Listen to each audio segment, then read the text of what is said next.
Hello, Red Cedar, and thank you for tuning into this email announcement. These announcements, as well as our website and the prayer guide, are really the main channels of communication right now for us to stay in touch with each other as a church family. And some of you have already heard about this, but our mission trip to Uganda that was scheduled for this summer has now been rescheduled for the summer of 2021. As most of you know, this has been Kate's dream for many years. So please pray for the mission team, the Uganda team, as they process through this disappointment, and pray that God would begin to give them an excitement of something that was unexpected that might turn out to be even more amazing than they originally imagined. I have two phrases I want to share with you today. I tend to quote these phrases a lot.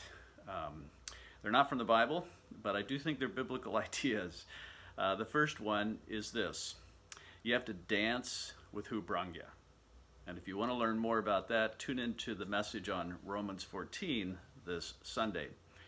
The other phrase is this: this too shall pass.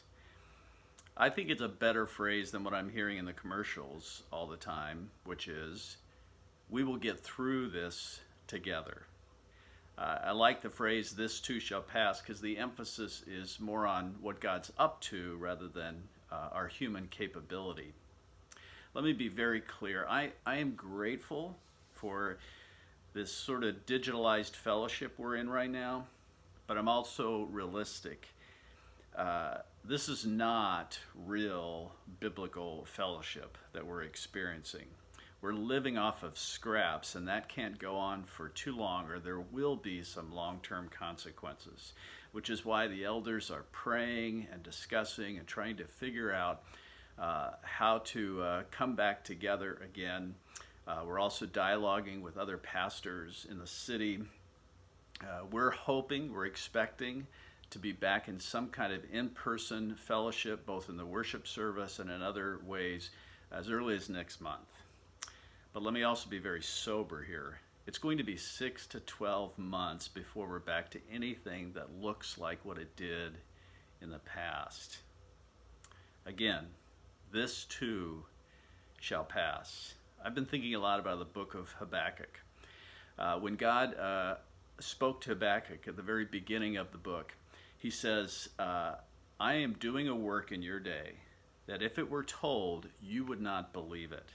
You see, in Habakkuk's mind, the reason God's people were failing spiritually is because of this big bad enemy called Babylon.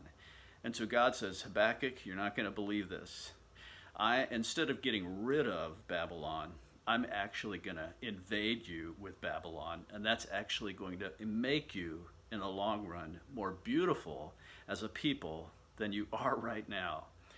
Which is why it's amazing how Habakkuk changes his focus by the end of his book. Listen to these beautiful words from Habakkuk chapter 3.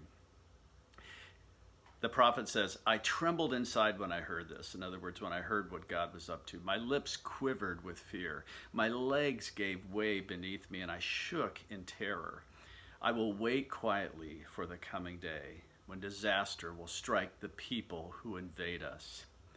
And then this beautiful phrase, a couple of phrases, even though the fig trees have no blossoms and there are no grapes on the vine, even though the olive crop fails and the fields lie empty and barren, even though the flocks die in the fields and the cattle barns are empty, yet I will rejoice in the Lord. I will be joyful in the God of my salvation.